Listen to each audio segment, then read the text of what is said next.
Good evening दोस्तों। आज हम लाए हैं आपके लिए एक नया ब्लॉग। मक्के का खेत में जो हमने 1 फरवरी को मक्का गूली थी वही आपको दिखाने लाए हैं कि कितनी बड़ी हो गई है। कहीं कहीं छोटी रह गई है, कहीं कहीं बड़ी है। इसमें पहले ये गन्ने का खेत है, गन्ने का खेत था। तो गन्ना नौलब था, नौलब लौट के हमने पिछले ब्लॉग में जो आपको डाला था कि मक्का की गुआई खिलाई थी। 1 फरवरी को हमारी मक्का गूली गई थी।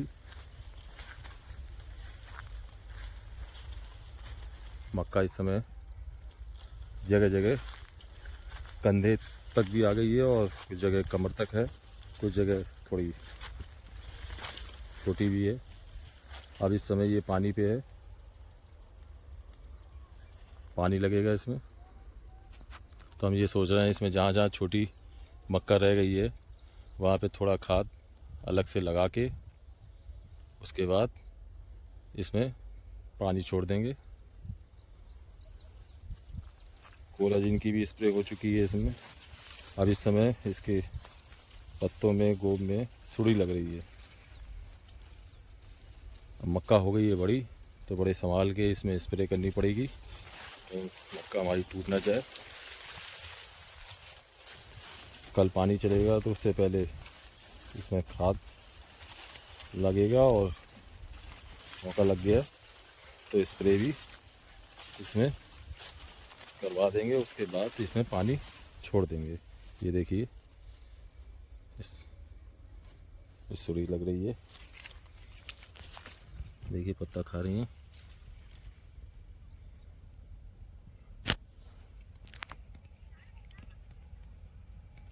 ये देखिए सुड़ी है। ये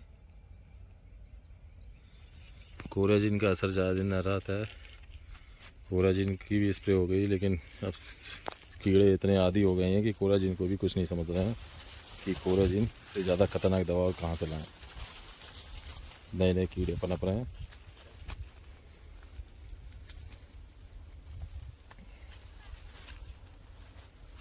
अब इसमें एक बार फिर कोराजिन की स्प्रे होगी और खाद लग जाएगा। उसके बाद कोई खाद नहीं लगेगा। तब तक मक्का हमारी तैयार हो जाएगी, भुंटियाँ आनी चालू हो जाएंगी।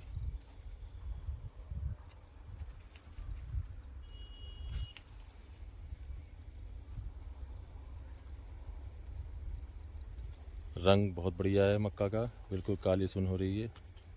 अब गांव की भाषा काली सुन ही बोली जाती है तो वही हमारे मुंह से निकल रही है। आप लोगों का क्या बोला जाता है मालूम नहीं हमें।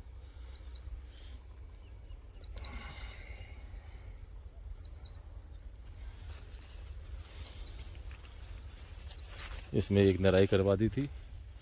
खेत में मौथा है और जो जल्दी जाता नहीं है, आगे आगे खुरपी चलती जाती है और पीछे पीछे मौथा जमता जाता है। ये देखिए ये मक्का हमारे बराबर तक आ चुकी है इसके पत्ता, लेकिन इसमें सुड़ी है, सुड़ी कुछ ज़्यादा ही लग रही है। उसकी स्प्रे करानी पड़ेगी। हमारे शरीफ का फ़ोन आया था कि वकील साहब इसमें सुड़ी लग रही है, क्या करें। हमें भैया स्प्रे करो, और कोई इलाज तो है नहीं। पानी भी लगाएगा तो ये कह रहा है कि हफ्ते में क्यारी के हिसाब से खाद पानी में साथ के साथ एक पोटली बना के रख देंगे जिससे पूरी क्यारी में लग जाएगा। अगर ऐसे ही फैला के बिखेर के खाद लगाते हैं तो इसके पत्ता खाद की गर्मी से बेकार हो जाएंगे। देखिए जैसे ये हो गए हैं, ये यूरिया के दाने इन पत्तों पे पड़ते हैं तो कुछ दाने रह जाते हैं जिसकी वजह से ये पत्ते बेकार हो जाते हैं।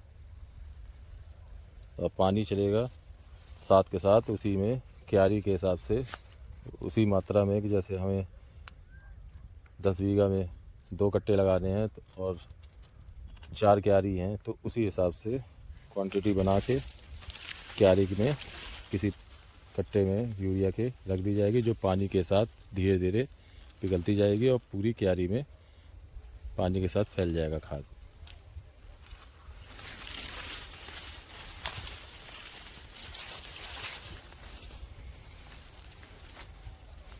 यहाँ पे ये छोटी रह गई है और इधर ये देखिए कितनी बड़ी हो गई है।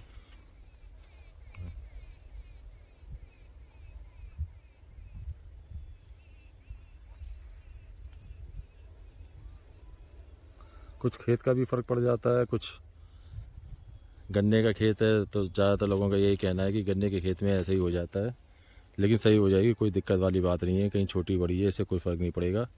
आप थोड़ा खाद एक्स्ट्रा पड़वा देना जहाँ जहाँ छोटी है।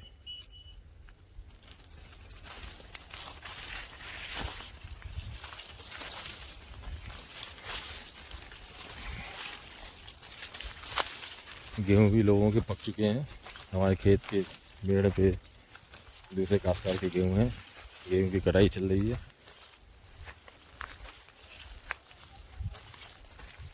ये गेहूँ की कटाई कर रहे हैं। आपको जूम करके दिखाएंगे क्योंकि तार कसी है जिसको पार कर पाना मुश्किल है। झटका वाले तार चल रहे हैं तो करंट लगने का डर है, इसलिए आपको जूम करके दिखा रहे हैं। ये देखिए कटाई चल रही है गेहूँ की।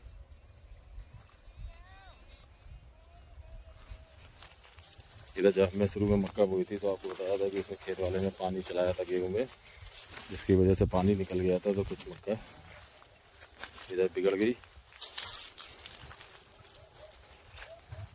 देखिए साइज में बड़ी छोटी रह गई है।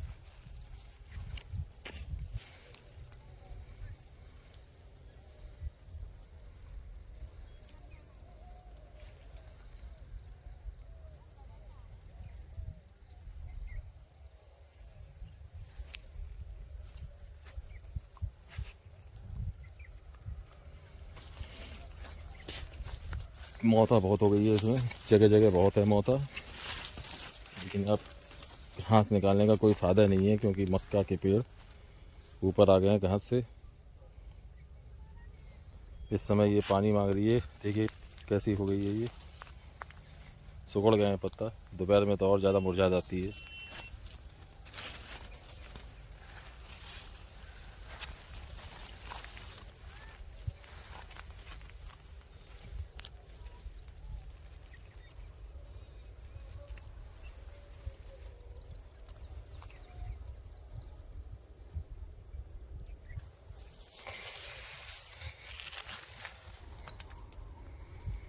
ये देखिए एक कीड़ा खाया हुआ मक्के का पेड़ है। ये देखिए इसमें कीड़ा, ये दिख रहा होगा आपको। बहुत बुरी तरह इसमें कीड़ा लगा हुआ है गोभी में। और जब गोभी में कीड़ा लग जाएगा और उसकी रोकथाम नहीं हुई तो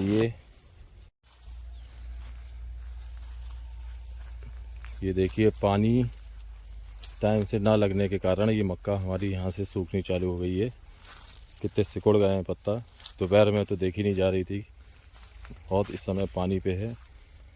अब लोगों के गेहूँ कट रहे हैं और GLT की लाइन जा रही है तो दूसरे काश्तकार ने कि हमारे गेहूँ में मज़दूर चल रहे हैं, कोई LT के तार इस पार्किंग के कारण टूट ना जाए, इसलिए आप कनेक्शन काट दो। तो ये लाइनमैन ने ये हमारा जो इस लाइन के जो केबल है वो ट्रांसफार्मर से हटा दिए थे, इस वजह से पानी नहीं चल पाया। और जबकि लाइनमैन से हमने ये कही थी कि आप 11,000 के फ्यूज हटाइए तो सभी के बंद रहें, लेकिन उसने कहा कि नहीं आप ही का बंद रहेगा। मैं चलो भाई हमारे ही बंद रखो। और ये इस समय मक्का बहुत ज़्यादा पानी पे है, कल इसमें पानी चलेगा। मिलते हैं अगले ब्लॉग में। अब मिलते हैं अगले ब्लॉग में, तब तक के लिए राम राम।